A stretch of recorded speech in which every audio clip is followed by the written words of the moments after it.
ನಾನು ಹುಟ್ಟಿರೋದು ಕರ್ನಾಟಕದಲ್ಲ. ಬುಲೆಟ್ ಟ್ರೈನಿಂದ ಉತ್ತಮವಾಗುತ್ತೆ ಅಂತ ನಾನು ನಂಬೋನಲ್ಲ.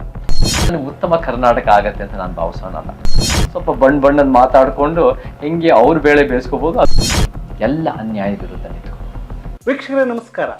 ವಿಜಯವಾಹಿನಿಯ ವಿಶೇಷ ಸಂಚಿಕೆಗೆ ಆಹ್ವಾನ. ನಾನು ನಿಮ್ಮ ಸ್ನೇಹಿತ ರಾಘವೇಂದ್ರ. ಭಾರತ ದೇಶದಲ್ಲಿ ಧರ್ಮ, ಜಾತಿ, ಅನೇಕ ವಿಷಯಗಳಲ್ಲಿ ಒಡಕನ್ನು ನಾವು ಕಾಣ್ತಾ ಇದ್ದೀವಿ ಎವ್ರಿ ಡೇ. ಇದರಲ್ಲಿ ಭ್ರಷ್ಟಾಚಾರ ಒಂದು ಭಾಗವಾದರೆ ಭಾರತ ದೇಶನೇ ಎಲ್ಲೋ ಬೇರೆ ಒಂದು ದಿಕ್ಕಿನಲ್ಲಿ ಸಾಗ್ತಿದೆ ಅನ್ನುವಂತಹ ಮಾತನ್ನು ನಾವು ದಿನನಿತ್ಯ ಕೇಳ್ತೀವಿ. ಈ ಎಲ್ಲ ವಿಷಯಗಳ ಎಲ್ಲ ಸುದ್ದಿಗಳಿಗೆ ನಮ್ಮ ಕರ್ನಾಟಕದಲ್ಲಿ ಒಂದು ಧ್ವನಿ ಅವಾಗವಾಗ ಕೇಳಿಸುತ್ತೆ. ಅದು ನೀವು ಟ್ವಿಟರಲ್ಲಿ ನೋಡಿರ್ಬೋದು, ಫೇಸ್ಬುಕ್ಕಲ್ಲಿ ನೋಡಿರ್ಬೋದು, ಅಥವಾ ಯೂಟ್ಯೂಬ್ ವಿಡಿಯೋಸಲ್ಲಾದರೂ ನೋಡಿರ್ಬೋದು. ನಮ್ಮ ಹೆಮ್ಮೆಯ ಮಿಸ್ಟರ್ ಚೇತನ್ ಅಹಿಂಸಾ ಅವರು. ಚೇತನ್ ಸರ್ ನಮಸ್ತೆ. ನಮಸ್ಕಾರ ರಾಘವೇಂದ್ರ ಅವರು. ಮೊದಲನೇದಾಗಿ ಆ ದಿನದ ಚೇತನ್ಗೂ ಇವತ್ತಿನ ಚೇತನ್ಗೂ ಇರುವಂತಹ ವ್ಯತ್ಯಾಸ ಏನು? ಎಲ್ಲಿವರೆಗೂ ಬಂದಿದೆ ಈ ದಿನದ ಚೇತನ್? ಜನಸಾಮಾನ್ಯರು ಅಥವಾ ಮೀಡಿಯಾಗೆ ಗೊತ್ತಿರೋದು ಆ ದಿನಗಳಿಂದ ನನ್ನ ಪಯಣ ಶುರುವಾಯಿತು ಅಂತ ಎಷ್ಟೋ ಹೇಳ್ತೀವಿ. ಯಾಕಂದರೆ ಕರ್ನಾಟಕಕ್ಕೆ ದೊಡ್ಡ ಮಟ್ಟದ ಪರಿಚಯ ಆಗಿದ್ದೆ 2007ರಲ್ಲಿ. ಆದರೆ ನಾನು ಅಷ್ಟಕ್ಕೆ ಒಂದು 23-24 ವರ್ಷದ ಯುವಕ. ಅದಕ್ಕಿಂತ ಮುಂಚೆ 1.5 ವರ್ಷ 2 ವರ್ಷದ ಮುಂಚೆ ನಾನು ಕರ್ನಾಟಕಕ್ಕೆ ಬಂದಿದ್ದೆ. ನಾನು ಬಂದಿದ್ದ ಉದ್ದೇಶನೇ ಸೇವೆ ಮಾಡೋಕ್ಕೆ ಬಂದಿದ್ದೆ, ರಂಗಭೂಮಿ ಮುಖಾಂತರ ಸೇವೆ. ಸೊ ಒಂದು ಫುಲ್ ಬ್ರೈಟ್ ಸ್ಕಾಲರ್ಶಿಪ್ನಲ್ಲಿ ಬಂದು ಅದರ ಮುಖಾಂತರ ನಮಗೆ ಇದರಲ್ಲಿ ಗುಂಡಲ್ಪೇಟೆ ಆಗಿರ್ಬೋದು, ಧಾರವಾಡ ಆಗಿರ್ಬೋದು, ಕರ್ನಾಟಕ ಒಂದು national school of drama Bengaluru ಆಗಿರ್ಬೋದು, ನೀನಾಸಂ ಆಗಿರ್ಬೋದು, ತುಳು ಯಕ್ಷಗಾನ ಆಗಿರ್ಬೋದು, ಈ ಥರ ಬೇರೆ ಬೇರೆ ರಂಗಭೂಮಿ ಮುಖಾಂತರ ಬೀದಿ ನಾಟಕಗಳಾಗಿರ್ಬೋದು ಕೆಲಸ ಮಾಡ್ತಿರುವಾಗ ನನಗೆ ಸಿನಿಮಾ ಅವಕಾಶ ಸಿಕ್ತು. ಸೊ ನಿಜ ಹೇಳಬೇಕು ಅಂದರೆ ಈ ದಿನದ ಚೇತನ್ನು ಸಿನಿಮಾಗಿಂತ ಮುಂಚೆ ಬಂದಿದ್ದ ಸಿನಿಮಾ ಚೇತನಿಂದ ಒಂದು ಮುಂದುವರಿಯದ ಪಯಣ ಹೊರತು ಅದೇನು ಒಂದು ದಿಕ್ಕು ತಪ್ಪಿಸಿರೋದಲ್ಲ. ಸಿನಿಮಾನೇ ಒಂದು ಸ್ವಲ್ಪ ವರ್ಷ ದಿಕ್ಕು ಈ ಕಡೆ ಹೋಯ್ತು. ಏನು ಇವತ್ತಿನ ಸಿದ್ಧಾಂತ ಏನು? ಸಿದ್ಧಾಂತ ಏನಂದರೆ ಒಂದು ಸಮಾಜ, ಒಂದು ಉತ್ತಮ ಸಮಾಜ ಅಂದರೆ ಒಂದು ಸಮಾನತೆಯ ಸಮಾಜ. ನಮಗೆ ಇವತ್ತು ನಾವೆಲ್ಲರೂ ಕೂಡ ಒಂದು ಉತ್ತಮ ಸಮಾಜಕ್ಕೋಸ್ಕರ ನಾವೆಲ್ಲ ನಮ್ಮ ರೀತಿಯಿಂದ ಶ್ರಮಿಸ್ತಾ ಇದ್ದೀವಿ. ಅನೇಕರು ಶ್ರಮಿಸ್ತಾ ಇದ್ದಾರೆ. ಸಮಾಜಕ್ಕೆ ಹೇಗೆ ನಾವು ಹೋರಾಟದ ಮುಖಾಂತರ, ಜಾಗೃತಿ ಮುಖಾಂತರ, ಸೇವೆ ಮುಖಾಂತರ ನಾವು ಹೆಂಗೆ ಒಂದು ಸಂವಿಧಾನದಡಿಯ ಸಮಾಜ, ಒಂದು ಉತ್ತಮವಾದ ಭಾರತ, ಒಂದು ಬಲಿಷ್ಠವಾದ ಕರ್ನಾಟಕ, ಒಂದು ಗಟ್ಟಿಯಾದ ಕರ್ನಾಟಕ ಅಂತ ನಾವು ಯೋಚನೆ ಮಾಡ್ತೀವಿ. ನಾನು ಅದನ್ನು ಹೇಗೆ ವ್ಯಾಖ್ಯಾನಿಸ್ತೀನಿ ಅಂದರೆ, ಇದೇ ಒಂದು ಉತ್ತಮವಾದ ಕರ್ನಾಟಕ ಭಾರತ ಅಂದರೆ ಒಂದು ಸಮಾಜವಾದ ಸಮಾನತೆಯ ಕರ್ನಾಟಕ ಭಾರತ. ಕರ್ನಾಟಕದಲ್ಲಿ ನಮಗೆ ಎಷ್ಟು ಫ್ಲೈಓವರ್ಸ್ಗಳೋ, ಎಷ್ಟು ಒಂದು ದೊಡ್ಡ ಮಟ್ಟದ ಒಂದು ರೋಡು ಬಿಲ್ಡಿಂಗ್ ಕಟ್ಟಿದ ತಕ್ಷಣ ಅದು ಉತ್ತಮವಾಗುತ್ತೆ, ಬುಲೆಟ್ ಟ್ರೈನಿಂದ ಉತ್ತಮವಾಗುತ್ತೆ ಅಂತ ನಾನು ನಂಬೋನಲ್ಲ. ನಾವೆಷ್ಟೋ ಸರಿ ರಾಜ್ಯೋತ್ಸವ ಸಂದರ್ಭದಲ್ಲಿ ಜ್ಞಾನಪೀಠ ಪ್ರಶಸ್ತಿ ಇಷ್ಟೊಂದು ಪಡೆದಿದ್ದೀವಿ ಅಂತ, ಅದರದ್ದು ಇನ್ನೂ ಡಬಲ್ ಟ್ರಿಪಲ್ ಆದರೆ ಅದು ಉತ್ತಮ ಕರ್ನಾಟಕ ಆಗುತ್ತೆ ಅಂತ ನಾನು ಭಾವಿಸೋನಲ್ಲ. ಸಿನಿಮಾದಲ್ಲೂ ಕೂಡ ಮಾತಾಡಿದಾಗ 100 ಕೋಟಿ ಆಯಿತು, 500 ಕೋಟಿ, 1000 ಕೋಟಿ, ಹೀಗೆ ಅಂತ ಬೇರೆ ಬೇರೆ ರೀತಿ ನಾವು ಕೋಟಿ ಲೆಕ್ಕದಲ್ಲಿ ಭಾಳ ಸುಲಭವಾಗಿ ನಾವು ಮಾತಾಡ್ತಾ ಹೋಗ್ತೀವಿ, ಝೀರೋಗಳು ಸೇರಿಸ್ತಾ ಹೋಗ್ತೀವಿ. ಅದರಿಂದ ನನಗೆ ಉತ್ತಮ ಕರ್ನಾಟಕ ಆಗತ್ತೆ ಅಂತ ನಾನು ಭಾವಿಸೋನಲ್ಲ. ನಾನು ಒಂದು ಉತ್ತಮ ಕರ್ನಾಟಕ ಆಗಬೇಕು ಅಂದರೆ ಒಂದು ಸಮಾಜವಾದ ಕರ್ನಾಟಕ, ಒಂದು ಸಮಾನತೆಯ ಕರ್ನಾಟಕ. ಆ ಸಮಾನತೆಯ ಕರ್ನಾಟಕನೇ ನಮ್ಮ ಸಂವಿಧಾನದಲ್ಲಿ ಪೀಠಿಕೆನಲ್ಲಿ ಇರೋದು ಅಂತ ನಾನು ವ್ಯಾಖ್ಯಾನಿಸ್ತೀನಿ. ಇವತ್ತು ನಾವು ಓದಿದಂತಹ ಸಮಾಜದ ಪಠ್ಯಪುಸ್ತಕ ಏನಿದೆ, ಅದು ಸೋಷಿಯಲ್ ಬುಕ್ಸ್ನ ಓದ್ತಾ ಇದ್ವಲ್ಲ, ಆ ಬುಕ್ಕಲ್ಲಿ ಏನಿದೆ ಇವತ್ತಿನ ಸಮಾಜದಲ್ಲಿ ಏನಿದೆ ಅದು ಸಂಪೂರ್ಣ ವಿಭಿನ್ನವಾಗಿದೆ. ಅಂದರೆ ಆ ಪಠ್ಯಪುಸ್ತಕದಲ್ಲಿ ನಾವು ಓದಿದ್ದೇ ಬೇರೆ ಸಮಾಜ, ನಾವು ಬದುಕ್ತಿರೋದೇ ಬೇರೆ ಸಮಾಜ. ಇವತ್ತು ನಾವು ಏನು ಕೇಳಿಸ್ಕೊಬೇಕು ಅದು ಮಾತ್ರ ಸಿಗ್ತಾ ಇದೆ. ಅವ್ರು ಏನು ಹೇಳಬೇಕು ಅನ್ನೋದು ನಮ್ಗೆ ಕೊಡ್ತಾ ಇದ್ದಾರೆ ಹೊರತು, ಅಂದರೆ ಅದು ಎಲ್ಲ ಮಾಧ್ಯಮದ ಮೂಲಕ ಆಗಿರ್ಬೋದು, ಅಥವಾ ಜ್ಞಾನಿಗಳ ಮೂಲಕ ಆಗಿರ್ಬೋದು, ಹೋರಾಟಗಾರರಾಗಿರ್ಬೋದು, ಪ್ರತಿಯೊಬ್ಬರು ಅವರವರ ಆಲೋಚನೆಗಳನ್ನು ಮುಂದಿನ ಪೀಳಿಗೆಗೆ ಕೊಡ್ತಾ ಇದ್ದಾರೆ ಅನ್ನೋದು ನಿಮ್ಮ ವಾದ. ಸೊ ಇದನ್ನು ಯಾವ ರೀತಿ ಕರೆಕ್ಷನ್ ಮಾಡೋಕ್ಕೆ ಹೋಗ್ತೀವಿ? ನಮಗೆ ಪಠ್ಯ ಪುಸ್ತಕದಿಂದ ಶಿಕ್ಷಣ ಎಷ್ಟು ಮುಖ್ಯವೋ ಅದಕ್ಕಿಂತ ಅಥವಾ ಅಷ್ಟೇ ಮುಖ್ಯ ಇರೋದು ಚಳುವಳಿಯ ಶಿಕ್ಷಣ. ನಮಗೆ ಇವತ್ತಿನ ದಿನ ಏನು ಪಠ್ಯಕ್ರಮದಲ್ಲಿ ಬರುತ್ತೆ, ಅದು ರೋಹಿತ್ ಚಕ್ರತೀರ್ಥ ಪಠ್ಯಕ್ರಮ ಅಂತ ಒಂದು ಕಾಂಟ್ರವರ್ಸಿ ಆಗಿತ್ತು, ಅದು ಬರ್ಗೂರು ರಾಮಚಂದ್ರಪ್ಪ ಅವರ ಪಠ್ಯಪುಸ್ತಕ ಅನ್ನೋದು ಒಂದು ಯಥಾಸ್ಥಿತಿ. ಇವೆಲ್ಲ ಈ ಸರ್ಕಾರಗಳ ಮೂಗ್ ನೇರಕ್ಕೆ ಇವರ ಒಂದು ಸಿದ್ಧಾಂತ ಇರ್ಬೋದು, ಅಥವಾ ಒಂದು ಅರಿವಿನ ಕೊರತೆ ಇರ್ಬೋದು, ಅಥವಾ ಅವ್ರಿಗೇನೇನು ಬೇಕೋ ತಲುಪಿಸ್ಬೇಕೋ ಅನ್ನೋದು ಅದನ್ನು ಜನರ ಮುಂದೆ ಇಡ್ತಾ ಇದ್ದಾರೆ. ನಾವು ಇವತ್ತಿನ ದಿನ ಚಳುವಳಿಯಿಂದ ಪಡೆದು ಒಂದು ಉತ್ತಮ ಸಮಾಜದ ಕನಸು ಪಡೆದು ಒಂದು ನಮಗೆ ಎಷ್ಟೋ ಮುಚ್ಚಾಕಿರೋ ಇತಿಹಾಸಗಳು ನಾವು ತಂದಿಡಬೇಕು. ಆ ಮುಚ್ಚಾಕಿರೋ ಇತಿಹಾಸಗಳಲ್ಲಿ ಎಷ್ಟೋ ನಮ್ಮ ಮಹಿಳೆಯರ ಬಗ್ಗೆ ವಿಚಾರಗಳು ಯಾವ ಧ್ವನಿಗಳನ್ನು ಎಷ್ಟೋ ವರ್ಷಗಳಿಂದ ಇದೆ, ಆ ಧ್ವನಿಗಳನ್ನ ಹೊರಗೆ ತರಬೇಕು. ನಮ್ಮ LGBTQ ಸಮುದಾಯಗಳಾಗಿರ್ಬೋದು, ಲೈಂಗಿಕ ಅಲ್ಪಸಂಖ್ಯಾತರು, ನಮ್ಮ ದಲಿತ ಆದಿವಾಸಿ ಸಮುದಾಯಗಳು, ನಮ್ಮ ಕನ್ನಡ ಪರ ಹೋರಾಟಗಳು, ರಂಜಾನ್ ಸಾಹಬ್ ಅನ್ನೋರು ಹೇಗೆ ಅವರ ಒಂದು ನಮಗೆ ಈ ಕರ್ನಾಟಕದ ಏಕೀಕರಣಕ್ಕೆ ಯಾರಾದರೂ ಅವ್ರು ಜೀವ ಕೊಟ್ಟಿದ್ದಾರೆ ಅಂದರೆ ಅದು ರಂಜಾನ್ ಸಾಬ್ ಅನ್ನೋರು. ಸೊ ನಮಗೆ ಅವರ ಒಂದು ಕುಸ್ತಿಪಟ್ಟು. ಸೊ ಈ ವಿಚಾರಗಳೆಲ್ಲ ನಾವು ನಮ್ಮ ಸಿದ್ಧಿ ಸಮುದಾಯ ಮಲ್ಲಿಕ್ ಅಂಬರ್ ಅನ್ನೋರು 500 ವರ್ಷದ ಹಿಂದೆ ಅವರು ಭಾಳ ಒಂದು ಸ್ಲೇವಿಂದ ಆಗಿ ಅವರೆಂಥ ಉತ್ತಮವಾದ ಜನರಲ್ಲೂ ಒಂದು ರಾಜಕಾರಣಿ ಆಗ್ತಾರೆ, ಸ್ಟೇಟ್ಸ್ಮನ್ ಆಗ್ತಾರೆ. ಸೊ ನಮಗೆ ಈ ಇತಿಹಾಸಗಳು ಎಷ್ಟು ಮುಚ್ಚಾಕಿದ್ದಾರೆ ಅದನ್ನು ನಾವು ತಿಳಿಬೇಕು. ನಾವು ಕಟ್ಕೊಳ್ಳಿ ರಾಘವೇಂದ್ರ ಅವರೇ, ಇವತ್ತಿನ ಸೈನ್ಸಿಗೆ ಫೈಟ್ ಅಲ್ಲ. ನೀವು ಒಂದು ಕೆಮಿಸ್ಟ್ರಿ ಅಂದರೆ ನೀವು ಏನೇ ಇದನ್ನು ಪೀರಿಯಾಡಿಕ್ ಟೇಬಲ್ ಅನ್ನೋದು ಬರುತ್ತೆ, ಬಯಾಲಜಿ ಅಂದರೆ ಬಾಡಿ ಅನಾಟಮಿ, ಇದೆಲ್ಲ ಯಾವ ಪಕ್ಷ ಬಂದರೂ ಅದೇ ಇರುತ್ತೆ ಅದರಲ್ಲಿ. ಮ್ಯಾಥಮೆಟಿಕ್ಸ್ ಅಂದ್ರೆ ಆಲ್ಜಿಬ್ರಾ, ಟ್ರಿಗ್ನಾಮೆಟ್ರಿ, ಕ್ಯಾಲ್ಕ್ಯುಲಸ್ ಅಂದ್ರೆ ಯಾವುದಿದ್ರೂ ಒಂದೇ ಇರುತ್ತೆ. ಕಾಮರ್ಸ್ನೂ ಬಹುಶಃ ಒಂದೇ ಇರ್ಬೋದು. ಬಟ್ ಯಾವುದಕ್ಕೆ ಫೈಟ್ ಅಂದರೆ ಹ್ಯುಮ್ಯಾನಿಟೀಸ್, ಲಿಬರಲ್ ಆರ್ಟ್ಸು ಮತ್ತು ಹ್ಯುಮ್ಯಾನಿಟೀಸ್ಗೆ ಇವತ್ತಿನ ದಿನ ಯುದ್ಧ ನಡೀತಾ ಇದೆ. ಯಾಕಂದರೆ ಒಬ್ಬೊಬ್ಬರು ಒಂದೊಂದು ರೀತಿ ಕಿತ್ತಾಡ್ತಾ ಇದ್ದಾರೆ.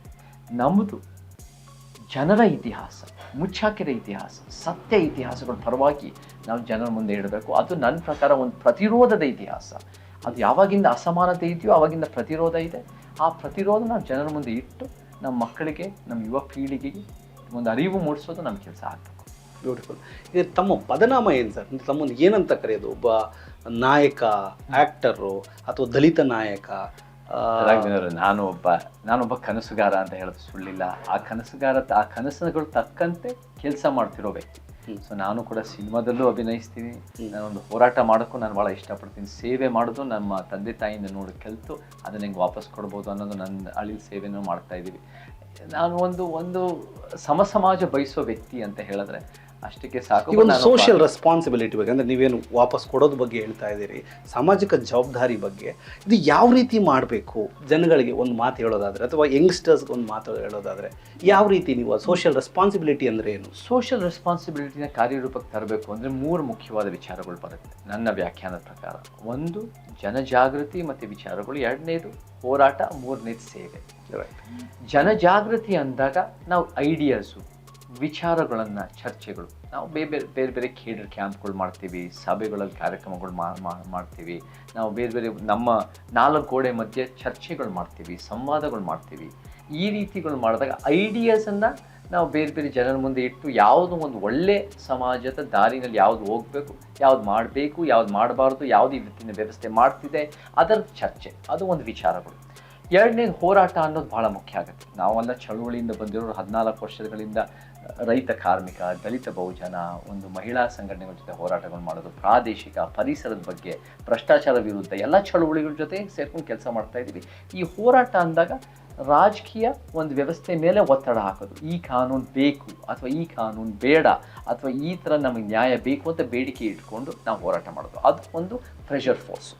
3ನೇದು ನಾವೇಂಗೆ ಮಾಡ್ಬೋದು ಅಂದರೆ ಸೇವೆ ಅಂದಾಗ ನಮ್ಮ ರೀತಿಯಲ್ಲೇ ಸೇವೆಯಿಂದ ಒಂದು ಉತ್ತಮ ಸಮಾಜದ ಪರಿವರ್ತನೆ ಆಗಲ್ಲ. ಬಟ್ ಸೇವೆಯಿಂದ ನಾವು ವೈಯಕ್ತಿಕವಾಗಿ ಹೆಂಗೆ ಬೇರೆಯವ್ರ ಜೀವನನ ನಮ್ಮ ಕೈಲಾದಷ್ಟು ಅಳಿಲ್ ಸೇವೆ, ಇರುವೆ ಸೇವೆ, ಏನೇ ಸೇವೆಯಿಂದನೂ ಒಳ್ಳೇದು ಮಾಡ್ಬೋದು. ಅದು ಒಂದು ಕೆರೆ ಹೂಳತ್ತದಾಗಿರ್ಬೋದು, ಒಂದು ಗಿಡ ನೆಡೋದಾಗಿರ್ಬೋದು, ನಮಗೆ ಒಂದು ಸರ್ಕಾರಿ ಶಾಲೆಗಳಲ್ಲಿ ಪಾಠ ಹೇಳಿ ಅಲ್ಲಿ ಕೆಲಸ ಮಾಡೋದಾಗಿರ್ಬೋದು.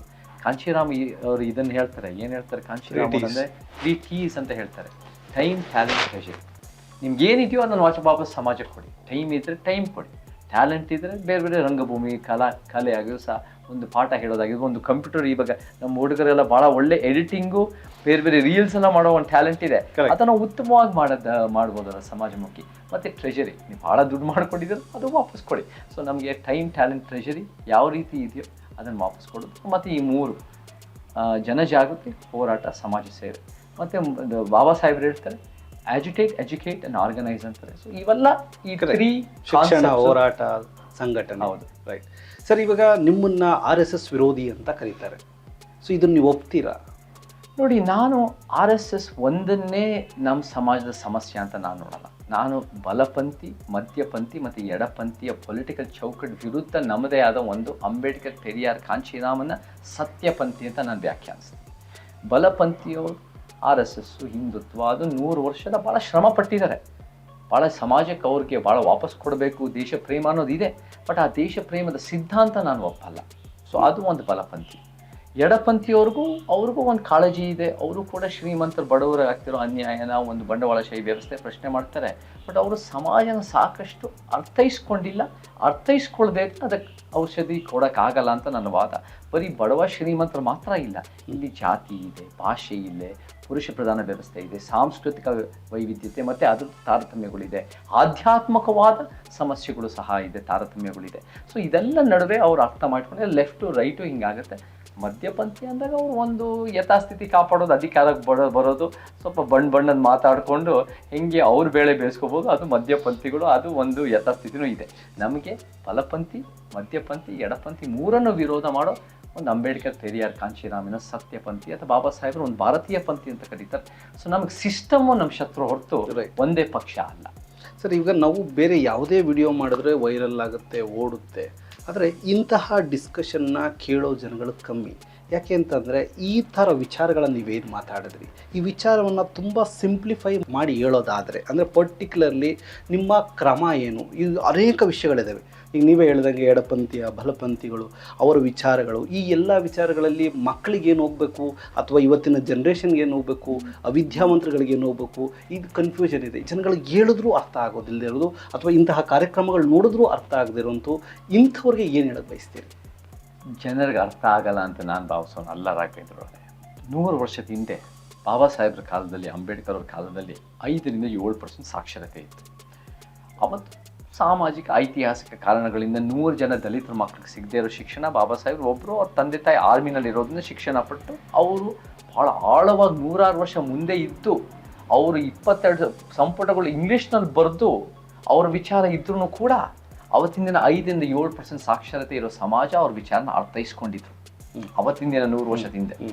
ಇವತ್ತಿನ ದಿನ ನಾವೆಲ್ಲ ಸೋಷಿಯಲ್ ಮೀಡಿಯಾ ಒಂದು ಸಮಾಜ. ಇವತ್ತಿನ ದಿನ ನಾವೆಲ್ಲ 75% ಸಾಕ್ಷರತೆ ಇದೆ, ನಮ್ಮೆಲ್ಲರಿಗೂ ಶಿಕ್ಷಣ ಸಿಗ್ತಾ ಇದೆ, ನಮ್ಮೆಲ್ಲರಿಗೂ ಕೂಡ ಓದಿದ್ದೀವಿ. ಎಲ್ಲರಿಗೂ ಅವ್ರದ್ದೇ ಆದ ಒಂದು ವಿಚಾರಗಳ ಜನರ ಮುಂದೆ ಇಟ್ಟರೆ ಅವ್ರಿಗೆ ಕನ್ವಿನ್ಸ್ ಆಗೋ ಸಾಧ್ಯತೆಗಳಿದೆ. What are we lacking for? ಉತ್ತಮವಾದ ಆಲೋಚನೆಗಳು ನಮಗೆ ಜನರ ಮುಂದೆ ನಾವು ಇಡ್ತಾ ಇಲ್ಲ. ಉತ್ತಮವಾದ ಒಂದು ಪರ್ಯಾಯ ಆಪ್ಷನ್ಗಳು ನಾವು ಜನರ ಮುಂದೆ ಇಡ್ತಾ ಇಲ್ಲ.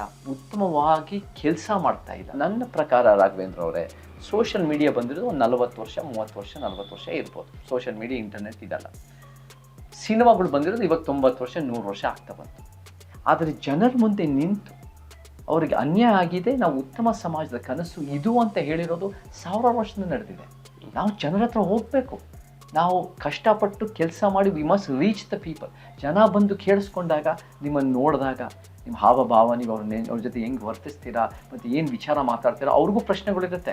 ಆ ಪ್ರಶ್ನೆಗಳಿಗೆ ನಿಮ್ಮ ಉತ್ತರಗಳು ಏನು ಅಂತೆಲ್ಲ ಕೇಳಿಸ್ಕೊಂಡಾಗ ನಾವು ಕನ್ವಿನ್ಸ್ ಮಾಡ್ಬೋದು. ಸೊ ನಮಗೆ ನಾವು ಕಷ್ಟಪಟ್ಟು ಕೆಲಸ ಮಾಡೋಕ್ಕೆ ರೆಡಿ ಇರಬೇಕು. ನಮ್ಮ ವಿಷನ್ಗೋಸ್ಕರ ಬೇರೆಯವ್ರು ಕಷ್ಟಪಟ್ಟು, ಈ ಬಲಪಂಥಿ ಮತ್ತು ಎಡಪಂಥಿ ಇಬ್ಬರು ಅವ್ರ ರೀತಿ ಕಷ್ಟಪಟ್ಟು ಕೆಲಸ ಮಾಡಿದ್ದಾರೆ. ರೈಟ್. ಬಲಪಂಥಿನೂ ಅವ್ರ ಹಿಂದುತ್ವ RSS 100 ವರ್ಷದಿಂದ ಅವ್ರ ರೀತಿಯಲ್ಲಿ ಕೆಲಸ ಮಾಡಿದ್ದಾರೆ. ಎಡಪಂಥಿ ಕಮ್ಯುನಿಸ್ಟು ಕೇರಳದಲ್ಲಿ, ವೆಸ್ಟ್ ಬೆಂಗಾಲ್ ಅವ್ರ ರೀತಿ ಕೆಲಸ ಮಾಡಿದ್ದಾರೆ. ನನ್ನ ವ್ಯತ್ಯಾಸ ಏನಂದರೆ ಅವರ ಸಿದ್ಧಾಂತ ಬೇರೆ, ನಮ್ಮದು ಸಮಾಜದ ಪರಿಕಲ್ಪನೆ. ಅವರ ಮೂಗು ನೇರಕ್ಕೆ ಅವ್ರು ನೋಡ್ತಾ ಇದ್ರು ಹೊರತು ಅವ್ರು ಸಂಪೂರ್ಣವಾಗಿ ಸಮಾಜನ ಅರ್ಥೈಸ್ಕೊಂಡಿಲ್ಲ ಅನ್ನೋದು ನನ್ನ ವಾದ. ಸೊ ಆ ಕಾರಣಕ್ಕೆ ನಾವು we have to go to the people. ಜನರ ಹತ್ರ ಮೀಟ್ ಮಾಡಿ ಜನರ ಮುಂದೆ ಈ ಉತ್ತಮವಾದ ವಿಚಾರ ಇಟ್ಟರೆ ಜನ ಖಂಡಿತ ನಮ್ಮನ್ನು ಸ್ಪಂದಿಸ್ತಾರೆ ಮತ್ತು ಅರ್ಥೈಸ್ಕೊತಾರೆ ಅನ್ನೋ ನಂಬಿಕೆ ನನಗೆ ಖಂಡಿತ ಇದೆ. ಈ ಸಮಾಜದ ನಿರ್ಮಾಣ ಮಾಡೋದಕ್ಕೆ ಒಂದು ಪೊಲಿಟಿಕಲ್ ಪಾರ್ಟಿ ಬೇಕು ಅಂತ ಅನ್ಸಲ್ವಾ? ಪೊಲಿಟಿಕಲ್ ಪಾರ್ಟಿ ಅನ್ನೋದು ಬೇಡ ಅಂತ ಹೇಳೋಕ್ಕಾಗಲ್ಲ. ನಮಗೆ ಅಂಬೇಡ್ಕರ್, ಪೆರಿಯಾರ್, ಕಾಂಚೀರಾಮ್ 3 ಜನ ಯಾರು ಅತ್ಯುತ್ತಮ ಪೊಲಿಟಿಕಲ್ ಆ್ಯಕ್ಟಿವಿಸ್ಟು 20ನೇ ಶತಮಾನದಲ್ಲಿ, ಅವರೆಲ್ಲ ನಮ್ಮ ಸಿದ್ಧಾಂತದವರೇ. ಅವರೆಲ್ಲ ಪೊಲಿಟಿಕಲ್ ಮೂಮೆಂಟ್ ಆಗಿ ಕನ್ವರ್ಟ್ ಆಯಿತು. ಪೊಲಿಟಿಕಲ್ ಮೂಮೆಂಟಾಗಿ ಕನ್ವರ್ಟ್ ಆಗಬಾರ್ದು ಅಂತ ಹೇಳೋನಲ್ಲ, ಯಾವಾಗ ಹೆಂಗೆ ಪ್ರಕ್ರಿಯೆ, ಹೆಂಗೆ ಅದನ್ನು ಏನೇನು ಪ್ರಿಪರೇಷನ್ ಮಾಡಬೇಕು. ಯಾಕಂದರೆ ನಾವು 70-75 ವರ್ಷದ ಕರ್ನಾಟಕದ ಇತಿಹಾಸದಲ್ಲಿ ಭಾಳ ಜನ ದೊಡ್ಡ ದಿಗ್ಗಜರು, ನಾಯಕರು, ನಾಯಕಿಯರು, ಲೀಡರ್ಸ್ಗಳೆಲ್ಲ ಪೊಲಿಟಿಕಲ್ ಪಾರ್ಟಿ ಮಾಡೋಕ್ಕೆ ಪ್ರಯತ್ನ ಪಟ್ಟಿದ್ದಾರೆ. ರೈಟ್. ಅವರೆಲ್ಲರಿಗೂ ಅವ್ರದ್ದೇ ಆದ ಅನುಭವ ಇದೆ, ಅವರೆಲ್ಲರಿಗೂ ಅವ್ರದ್ದೇ ಆದ ತಿಳುವಳಿಕೆ ಮತ್ತು ಅವ್ರದ್ದೇ ಆದ ಪೊಲಿಟಿಕಲ್ ಅಕ್ಯುಮೆನ್ ಅನ್ನೋದು ಇದ್ದೇ ಇರುತ್ತೆ. ಬಟ್ ಯಶಸ್ವಿ ಆಗಿರೋದು ಭಾಳ ಕಡಿಮೆ. ರೈಟ್. ಸೊ ಇದು ಒಂದು ಅಷ್ಟು ಸುಲಭ ಅಲ್ಲ ಇದು. ಸೊ ನಾವೇನಾದರೂ ಮಾಡೋಕ್ಕೆ ಮುಂಚೆ ಅದರದ್ದು ಹೆಂಗೆ ಮಾಡಬೇಕು ಅದನ್ನು ಪ್ಲ್ಯಾನ್ ಇಟ್ಕೊಂಡು, ನನಗೆ ಯಾರ ಮೇಲೆ ನಂಬಿಕೆ ಜಾಸ್ತಿ ಇದೆ ಅಂದರೆ ಚಳುವಳಿಗಾರ. ನಾನು ಹೇಳಿದ್ನಲ್ಲ, ಯಾರ್ಯಾರು ಸಮಾಜಕ್ಕೆ ಚಳುವಳಿ ಮುಖಾಂತರ ಮತ್ತು ಸೇವೆ ಮುಖಾಂತರ ಉತ್ತಮವಾದ ಕೆಲಸ ಮಾಡ್ತಾ ಇದ್ದಾರೆ, ಅವ್ರ ಮುಂದೆ ಹೋಗಿ ನನ್ನ ಆಲೋಚನೆ ಹೀಗಿದೆ, ನಾವೆಲ್ಲರೂ ಕೂಡ ನೀವೆಲ್ಲ 30, 40, 50 ವರ್ಷ ಮಾಡಿರ್ಬೋದು, ನೀವೆಲ್ಲ ಸಾವಿರಾರು ಜನಕ್ಕೆ ನ್ಯಾಯ ಒದಗಿಸಿರ್ಬೋದು. ನಾನು ಕೇವಲ 14 ವರ್ಷದಿಂದ ಮಾಡಿದ್ದೀನಿ. ಬಟ್ ನಮ್ಮ ಆಲೋಚನೆ, ನನಗೆ ಸಿನಿಮಾ ನಟನಾಗಿರೋ ಕಾರಣಗಳಿಂದ ಜಾಸ್ತಿ ರೀಚ್ ಸಿಕ್ಕಿರ್ಬೋದು. ನಾನು ಕೂಡ ಒಂದು ಫೈನಾನ್ಷಿಯಲಿ ಸೆಕ್ಯೂರ್ ಬ್ಯಾಕ್ಗ್ರೌಂಡಿಂದ ನನಗೂ ಕೂಡ ಒಂದು ಸ್ವಲ್ಪ ಪ್ಲಸ್ಗಳಿರ್ಬೋದು. ಸೊ ನಾನು ಕೂಡ ಜಾಸ್ತಿ ಪಡೆದಿರೋನಾಗಿ ಜಾಸ್ತಿ ವಾಪಸ್ ಕೊಡಬೇಕಾಗಿರೋದು ನಮ್ಮ ಜವಾಬ್ದಾರಿ. ಅದು ನ್ಯಾಯದ ಪರಿಕಲ್ಪನೆ ಅಂತ ಹೇಳಿ ಅವರೆಲ್ಲ ಅವ್ರ ಜೊತೆಗೆ ಸೇರ್ಕೊಂಡು ಅವರ ಸಲಹೆ, ಸೂಚನೆ, ಅಭಿಪ್ರಾಯಗಳು, ಪ್ರತಿಕ್ರಿಯೆ ತಗೊಂಡು ನಾವೇನಾದ್ರು ಮುಂದುವರಿಸ್ಬೋದು ಅಂತ ನನಗೆ ಅನಿಸಿಕೆ ಇದೆ. ಬಟ್ ನನಗೆ ಪೊಲಿಟಿಕಲ್ ಪಾರ್ಟಿ ಬೇಕು. ಬಟ್ ಆ ಪ್ರಾಸೆಸ್ಸು ಹೆಂಗೆ ಮಾಡಬೇಕು ಮತ್ತು ಜನರಿಗೆ ಹೆಂಗೆ ರೀಚ್ ಮಾಡಬೇಕು ಅನ್ನೋದು ಕೂಡ ಇವತ್ತಿನ ದಿನ ಚರ್ಚೆಯಲ್ಲಿ ಬರಬೇಕು. ಈ ದಲಿತ ಹೋರಾಟಗಾರರ ಹೋರಾಟವ ಅಷ್ಟು ಮನ್ನಣೆ ಪಡೆಯೋದಿಲ್ಲ. ಬೇರೆ ಯಾವುದೇ ಹೋರಾಟ ಮಾಡಿದ್ರು, ಈ ಕರವೇ ಇರ್ಬೋದು, ಬೇರೆ ಯಾವುದೇ ಸಂಸ್ಥೆ ಮಾಡಿದ್ರು ದೊಡ್ಡ ಎಫರ್ಟ್ ಸಿಗುತ್ತೆ, ಅದ್ರ ಜೊತೆ ರೀಚ್ ಸಿಗುತ್ತೆ, ರಿಸಲ್ಟು ಸಿಗುತ್ತೆ. ಬಟ್ ಯಾಕೆ ದಲಿತ ಹೋರಾಟಗಳಿಗೆ ಮನ್ನಣೆ ಇಲ್ಲ? ನಾವು ಇತಿಹಾಸ ನೋಡಿದ್ರೆ ಬಾಬಾ ಸಾಹೇಬರ ಹೋರಾಟಗಳು ಮತ್ತು ತಂದೆ ಪೆರಿಯಾರ ಹೋರಾಟಗಳು ಮೀಡಿಯಾದಲ್ಲಿ ನಮಗೆ ಮೇನ್ ಸ್ಟ್ರೀಮ್ ಮೀಡಿಯಾ ಅವರ ಕಾಲಘಟ್ಟದಲ್ಲಿ ಯಾವತ್ತೂ ಅವರ ಹೋರಾಟಗಳು ಕವರೇಜ್ ಮಾಡಲಿಲ್ಲ. ಆ ಕಾರಣಕ್ಕೆ ಬಾಬಾ ಸಾಹೇಬರು ಅವ್ರದ್ದೇ ಆದ ಬಹಿಷ್ಕೃತ ಭಾರತ, ಪ್ರಬುದ್ಧ ಭಾರತ, ಮೂಕನಾಯಕ, ಜನತಾ ಅಂತ ಬೇರೆ ಬೇರೆ ಪತ್ರಿಕೆಗಳು ಶುರು ಮಾಡ್ತಾರೆ. ತಂದೆ ಪೆರಿಯಾರು ಕೂಡ ಕುಡಿಯರ್ಸು, ವಿಡುತಲೈ, ಮಾಡರ್ನ್ ರ್ಯಾಷನಲ್ಸ್, ರಿವೋಲ್ಟ್ ಅಂತ ಬೇರೆ ಬೇರೆ ಪತ್ರಿಕೆಗಳು ಶುರು ಮಾಡ್ತಾರೆ.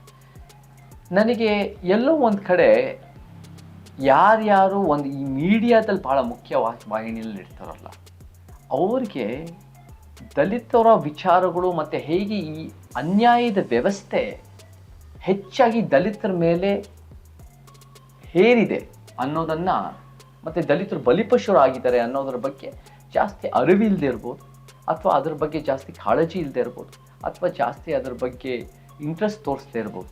ಸೊ ಆ ಕಾರಣಗಳಿಗೆ ಮೀಡಿಯಾದಲ್ಲಿ ಹೆಚ್ಚಾಗಿ ಪ್ರಚಾರ ಆಗೋದು ಇದೆಲ್ಲ ಆಗಿಲ್ಲ ಇಷ್ಟು ವರ್ಷಗಳಿಂದ. ಬಟ್ ನಮಗೆ ಪರ್ಯಾಯ ಇವಾಗ ಶುರುವಾಗಿದೆ. ಸೋಷಿಯಲ್ ಮೀಡಿಯಾ ಅನ್ನೋದು ನಮಗೆ ಎಲ್ಲರಿಗೂ ನಮ್ಮ ರೀತಿಯಲ್ಲಿ ನಾವೇ ಒಂದು ಟಾಕಿಂಗ್ ಮೀಡಿಯಾ ಆಗಿದ್ದೀವಿ. ಸೊ ನಾವು ಸೋಷಿಯಲ್ ಮೀಡಿಯಾ ನಮ್ಮ ವಿಚಾರಗಳು ಒಂದು ಕಾರಣ ಏನಿರ್ಬೋದು ಸರ್? ಈಗಂತೂ ವಿನೋ ರೀಚಬಲ್, ಹೆಂಗೋ ನಾವು ಒಂದು ಡಿಜಿಟಲ್ ಮಾಧ್ಯಮದ ಮೂಲಕ ಹೋಗ್ತಾ ಇದ್ದೀವಿ. ಡಿಜಿಟಲ್ ಮಾಧ್ಯಮ ಏನು ಕಾರಣ ಇರ್ಬೋದು ದಟ್ ಇವ್ರದ್ದು ಪರ್ಟಿಕ್ಯುಲರ್ ವಿಚಾರಗಳನ್ನು ಮಾತ್ರ ಜನಗಳಿಗೆ ತಲುಪಿಸುವಂಥ ಪ್ರಯತ್ನ ಯಾರು ಮಾಡಲ್ಲ? ನಮಗೆ ಮೀಡಿಯಾ ಯಾರ ಕೈನಲ್ಲಿ ಕಂಟ್ರೋಲ್ ಇದೆ ಅಂದಾಗ ಎಷ್ಟೋ ಒಂದು ಪ್ರಭಾವಿ ಸಮುದಾಯದ ಗಂಡಸರ ಹೆಚ್ಚು ಕಂಟ್ರೋಲ್ ಆಗಿರೋ ಒಂದು ಹಿನ್ನೆಲೆಯಿಂದ ಬಂದಿದೆ. ಅದು ಮೀಡಿಯಾ ಮಾತ್ರ ಅಲ್ಲ, ಪೊಲಿಟಿಕಲ್ ಪಾರ್ಟೀಸ್ ಆಗಿರ್ಬೋದು, ನಿಮಗೆ ದೊಡ್ಡ ದೊಡ್ಡ ಶಿಕ್ಷಣದ ವ್ಯವಸ್ಥೆಗಳಾಗಿರ್ಬೋದು, ನಿಮಗೆ ದೊಡ್ಡ ದೊಡ್ಡ ಮಠಗಳಾಗಿರ್ಬೋದು, ನಿಮಗೆ ದೊಡ್ಡ ದೊಡ್ಡ ಭೂಮಾಲೀಕರು, ದೊಡ್ಡ ಆಲ್ ವೇರ್ ಪವರ್ ಎಲ್ಲೆಲ್ಲಿದೆಯೋ ಈ ಪವರ್ ಎಲ್ಲ ಪ್ರಭಾವಿ ಜಾತಿಯ ಗಂಡಸರ ಕೈಯಲ್ಲಿ ಜಾಸ್ತಿ. Is this not atrocity? Atrocity ಪದ ಬಳಸಲ್ಲ. This is un unjust system. ಈ ವ್ಯವಸ್ಥೆನೇ ಒಂದು ಅನ್ಯಾಯ. ಈಗ ಅಟ್ರಾಸಿಟಿ ಅಂದರೆ ನಮ್ಮ ಕೆಲವು ಕಾನೂನುಗಳನ್ನು ಸುರಕ್ಷಣೆ ಮಾಡ್ಕೊಳ್ಳಿ, ನನ್ನ ಹಕ್ಕುಗಳನ್ನು ಸುರಕ್ಷಣೆ ಮಾಡೋದಕ್ಕೆ ಅದು ಒಂದು ಕಾಯ್ದೆ ಇದೆ. ಆದರೆ ಇಂತಹ ಇಂಜಸ್ಟಿಸ್ಗಳಿಗೆ ಯಾವ ಸೊಲ್ಯೂಷನ್? ಇಂಥ ಇಂಜಸ್ಟಿಸ್ಗಳಿಗೆ ಬೇಕಂದರೆ ಒಂದು ಅಹಿಂಸಾವಾದದ ಒಂದು ಸಮಾಜದ ಪರಿವರ್ತನಾ ಕ್ರಾಂತಿನೇ ಬೇಕು. ಯಾಕಂದರೆ ನಮ್ಮ ಶತ್ರು ಇರೋದು ರಾಘವೇಂದ್ರ ಅವರೇ ಯಾವ ಜಾತಿಯವರಲ್ಲ. ನಮ್ಮ ಶತ್ರು ಇರೋದು ಯಾವ ಜನಾಂಗದವರಲ್ಲ, ಯಾವ ಧರ್ಮದವರಲ್ಲ, ಯಾವ ಪಕ್ಷದವರಲ್ಲ, ಯಾವ ಭಾಷಿಕರಲ್ಲ. ನಮ್ಮ ಶತ್ರು ಇರೋದು ಅಸಮಾನತೆ ಮತ್ತು ಅನ್ಯಾಯದ ವ್ಯವಸ್ಥೆ. ದೊಡ್ಡ ಮಟ್ಟಕ್ಕೆ ದಲಿತರ ಮತ್ತು ಎಲ್ಲ ಸಮಾಜವಾದಿಗಳ ಸಮಾನತಾವಾದಿಗಳ ಶತ್ರುನೇ ಈ ಅಸಮಾನತೆ ಮತ್ತು ಅನ್ಯಾಯದ ವ್ಯವಸ್ಥೆ.